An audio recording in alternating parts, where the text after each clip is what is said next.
Assalamualaikum warahmatullahi wabarakatuh.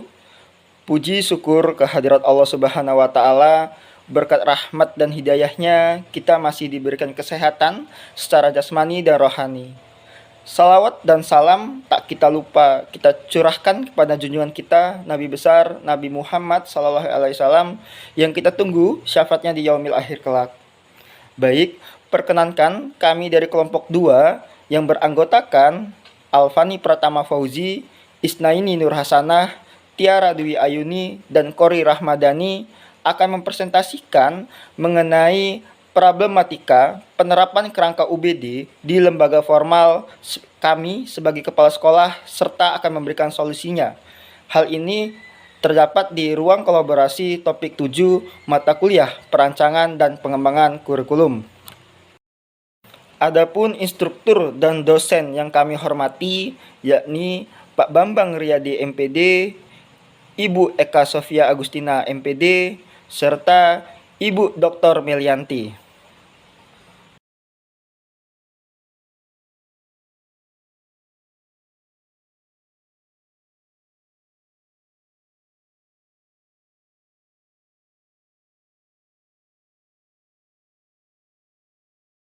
Di sini saya akan menjelaskan materi pertama mengenai UBD sebagai kerangka kerja kurikulum. Understanding by Design atau UBD dimaknai sebagai sebuah desain untuk sebuah pemahaman. Pemahaman dalam hal ini diartikan secara mendalam, di mana siswa tidak hanya mengetahui sebuah topik dan pembahasannya, tetapi segala hal yang berkaitan dengan pemahaman tersebut. Sebagai contoh, seorang guru menjelaskan tentang anggota tubuh. Jika menggunakan kerangka UBD, siswa tidak hanya mengetahui macam-macam anggota tubuh, tetapi memahaminya secara menyeluruh untuk apa anggota tubuh tersebut, bagaimana menggunakannya, dan bagaimana jika tidak digunakan sebagaimana mestinya, menurut Oktaviani dan Praherdiono tahun 2022. Kurikulum UBD memiliki sebuah alur yang disebut dengan backward design atau desain mundur. Mengapa disebut dengan desain mundur? Karena dapat dianggap sebagai analisis tugas yang bertujuan mengingat tugas yang harus diselesaikan dan bagaimana cara mencapainya. Understanding by Design adalah sebaliknya. Satu, dimulai dengan hasil akhir yang diinginkan, sasaran atau standar, kemudian diturunkan berdasarkan bukti pembelajaran atau diperoleh melalui penilaian berdasarkan tujuan dan standar. Dan selanjutnya baru perencanaan pengalaman belajar dan pembelajarannya menurut Wichins and McTagg tahun 2000. Selanjutnya, di sini saya akan menjelaskan mengenai tahap 1 atau identifikasi hasil yang diinginkan. Pada tahap ini, mempertimbangkan tujuan pembelajaran yang telah ditetapkan oleh kurikulum nasional dan meninjau harapan kurikulum. Karena biasanya ada banyak materi yang harus dibahas, namun tidak sesuai dengan waktu yang tersedia. Dan pada tahap ini, guru membuat pilihan atau prioritas. Prioritas pembelajaran ini ditentukan berdasarkan kinerja jangka panjang. Kinerja pada akhirnya siswa dapat melakukan apa yang telah dipelajarinya. UBD menekankan aktivitas transfer, yaitu dari apa yang dipahami ditransfer dalam kehidupan sehari-hari. Siswa yang berprestasi bukan hanya unggul di kelasnya, namun dapat menggunakan pembelajaran seseorang di lingkungan lain. Dalam membangun sikap responsif siswa untuk menggali pemahamannya, seorang guru harus mampu membuat pertanyaan-pertanyaan esensial. Pertanyaan-pertanyaan ini memicu siswa untuk memikirkan bagaimana dan apa yang harus dilakukan dalam mencapai tujuannya. Selanjutnya, yaitu saya akan menyampaikan mengenai tahap 2, tentukan bukti penilaian. Pada tahap ini, untuk menunjukkan bukti bahwa siswa telah mencapai hasil yang diinginkan dalam memenuhi standar, bagaimana seorang guru menentukan apakah siswa telah mencapai pemahaman yang diinginkan. Dan dalam pengumpulan bukti ini, pemahaman guru harus mempertimbangkan bagaimana metode penilaian. Metode tersebut adalah tugas proyek dan bukti lainnya. Tugas proyek meminta siswa untuk menerapkan pembelajaran dalam situasi yang otentik dan menilai pemahaman dan kemampuan untuk mentransfernya. Sedangkan bukti lain seperti kuis, tes, dan pengamatan atau portofolio digunakan untuk melengkapi penilaian guna mengetahui pengetahuan siswa dan apa yang dapat dilakukan. Peer assessment yang sangat direkomendasikan dalam langkah ini. Siswa diberi kesempatan untuk terlibat dalam penilaian diri dan teman sejawat untuk membantu mereka mengetahui apakah pekerjaannya telah sesuai dan memenuhi standar. Tahap 3 yaitu merencanakan pembelajaran. Pada tahap 3 ini, selama merencanakan pembelajaran ada langkah awal dalam mendesain pembelajaran, maka dalam UBD merupakan langkah akhir. Itulah disebut dengan desain mundur. Perencana pembelajaran merupakan pilihan tentang metode pengajaran, urutan pelajaran, dan bahan sumber untuk mencapai hasil yang diinginkan. Mengajar adalah sarana untuk mencapai tujuan. Memiliki tujuan yang jelas membantu untuk memfokuskan penerapan guru dan memandu tindakan yang bertujuan menuju hasil yang diinginkan. Pengajaran untuk sebuah pemahaman mengharuskan siswa diberi banyak kesempatan untuk menarik kesimpulan dan membuat generalisasi untuk diri mereka sendiri dengan dukungan guru, menurut Wichin and McTagg tahun 2012. Pemahaman tidak hanya ditunjukkan dengan penjelasan, namun siswa harus lebih aktif membangun sebuah makna. Sedangkan pembelajaran untuk transfer adalah dengan menerapkan pembelajaran ke situasi dan lingkungan yang baru dan menerima umpan balik dengan tepat waktu terhadap proyek siswa. Pada kerangka UBD ini, guru bukan menjadi satu-satunya sumber, melainkan sebagai fasilitator pembuatan makna dan pelatih yang memberikan feedback dan saran terhadap konten yang efektif. Mungkin sekian yang dapat saya sampaikan. Terima kasih. Baik, saya Konira Madani akan memaparkan mengenai materi selanjutnya. Yang pertama yaitu mengenai hakikat kepala sekolah. Kepala sekolah tersusun dari dua kata, yaitu kepala dan sekolah.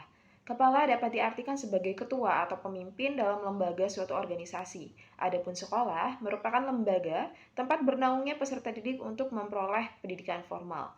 Doni dalam Kusmanto dan kawan-kawan tahun 2023.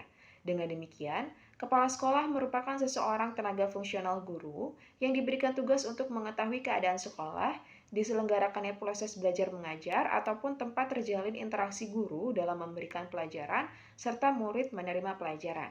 Wahja Sumijo dalam Kusmanto dan kawan-kawan tahun 2023. Kepala sekolah sangat menentukan dinamika sekolah menuju gerbang kesuksesan dan kemajuan di segala bidang kehidupan.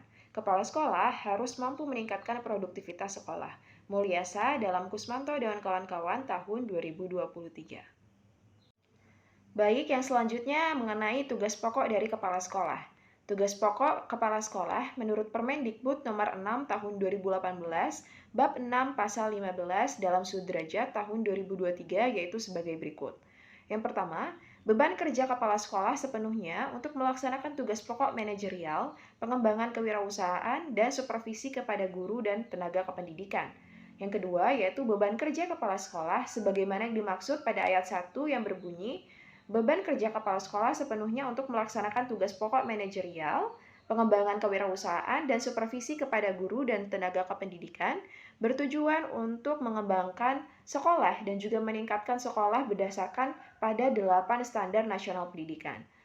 Adapun 8 standar nasional pendidikan yang berdasarkan pada PP nomor 19 tahun 2005 tentang SNP meliputi yang pertama adalah standar isi kurikulum, yang kedua standar proses, yang ketiga standar kompetensi lulusan, yang keempat standar pendidikan dan tenaga kependidikan, yang kelima standar sarana dan prasarana, yang keenam standar pengelolaan, yang ketujuh standar pembiayaan, dan yang terakhir yaitu yang kedelapan adalah standar penilaian pendidikan.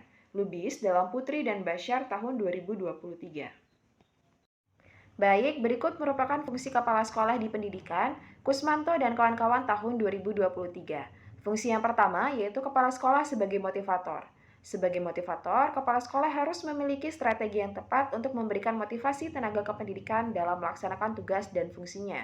Motivasi ini dapat ditumbuhkan melalui pengaturan lingkungan fisik, pengaturan suasana kerja, disiplin, dorongan, penghargaan secara efektif, dan juga penyediaan berbagai sumber belajar. Fungsi yang kedua yaitu kepala sekolah sebagai pemimpin. Dalam teori kepemimpinan, setidaknya terdapat dua gaya kepemimpinan, yaitu kepemimpinan yang berorientasi pada tugas dan juga kepemimpinan yang berorientasi pada manusia. Dalam rangka meningkatkan kompetensi guru, seorang kepala sekolah dapat menerapkan kedua gaya tersebut secara tepat dan juga fleksibel disesuaikan dengan kondisi dan juga kebutuhan yang ada. Fungsi yang ketiga yaitu kepala sekolah sebagai inovator. Dalam rangka melakukan fungsinya sebagai inovator, kepala sekolah harus memiliki strategi yang tepat untuk menjalin hubungan yang harmonis dengan lingkungan, mencari gagasan baru, mengintegrasikan setiap kegiatan, memberikan teladan kepada seluruh tenaga kependidikan di sekolah, dan juga mengembangkan model-model pembelajaran yang inovatif. Fungsi yang keempat yaitu kepala sekolah sebagai administrator.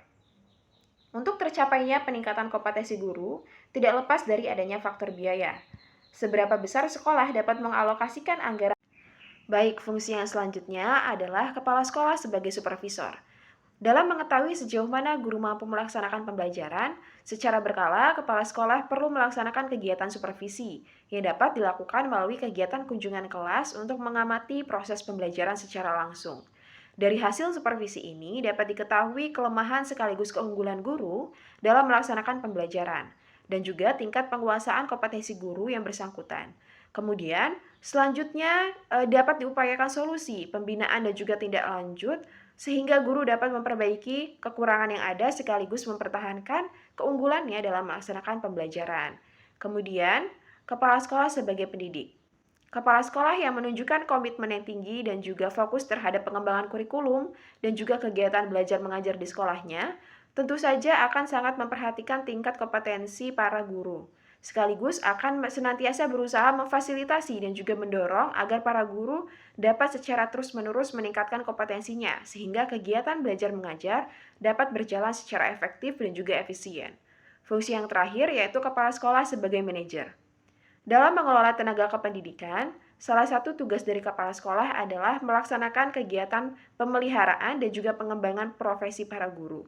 Kepala sekolah seyogyanya dapat memfasilitasi dan memberikan kesempatan yang luas kepada para guru untuk dapat melaksanakan kegiatan pengembangan profesi melalui berbagai kegiatan pendidikan dan pelatihan seperti MGMP atau MGP, tingkat sekolah, kemudian melanjutkan pendidikan atau mengikuti kegiatan pelatihan.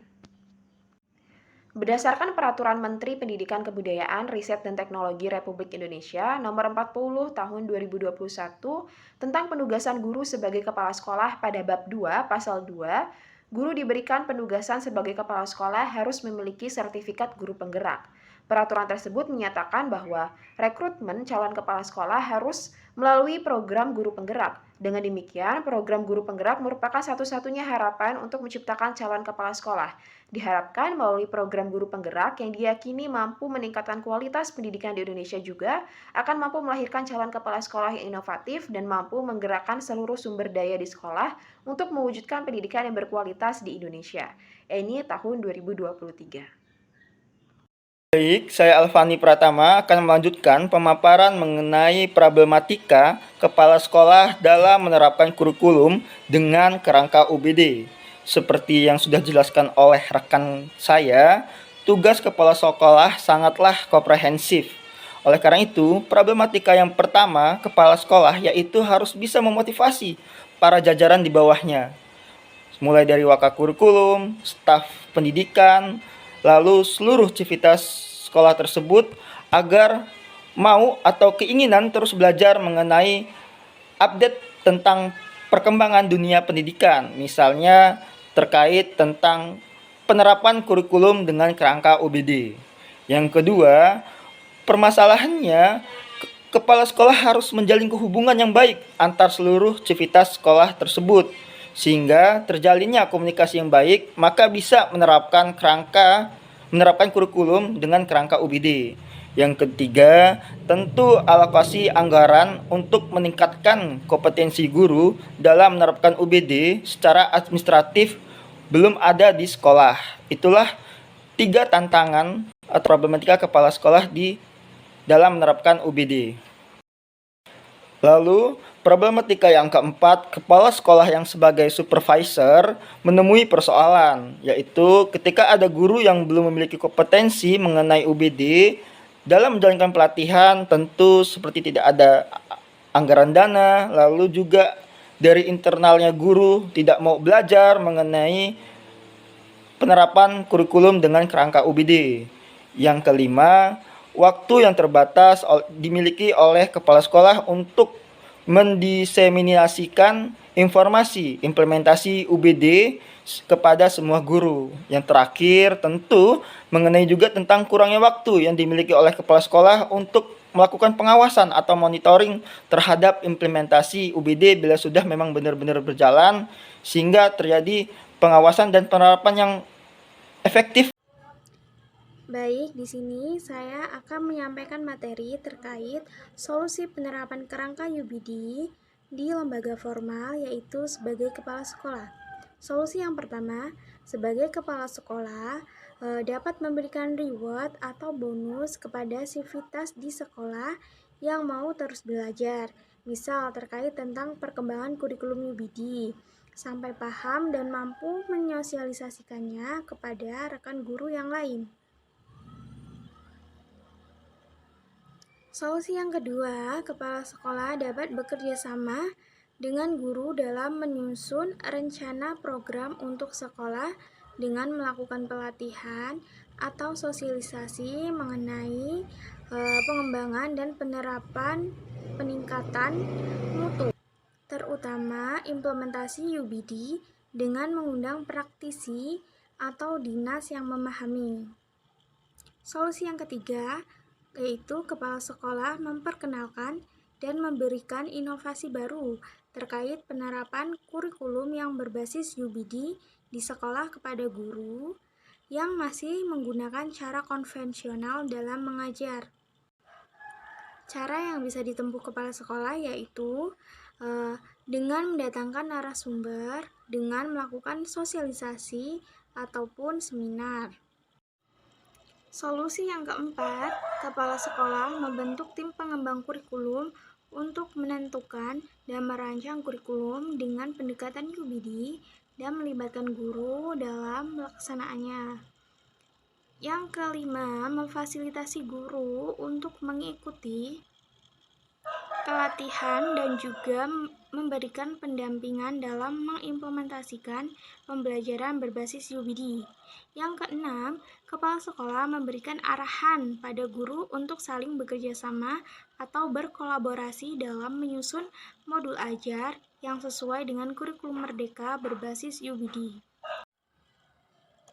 Untuk solusi yang terakhir, yaitu kepala sekolah yang memiliki keterbatasan waktu dalam melakukan monitoring terhadap perancangan pelaksanaan UBD dalam kegiatan pembelajaran, maka kepala sekolah perlu meningkatkan dan menetapkan disiplin kerja guru dan peserta didik, dan bekerja sama dengan tim yang lain seperti dengan tim pengemban kurikulum atau TPK. Berikut beberapa daftar pustaka yang kelompok kami gunakan dalam mencari referensi. Demikian pemaparan materi dari kelompok kami. Kami akhiri, terima kasih. Wassalamualaikum warahmatullahi wabarakatuh.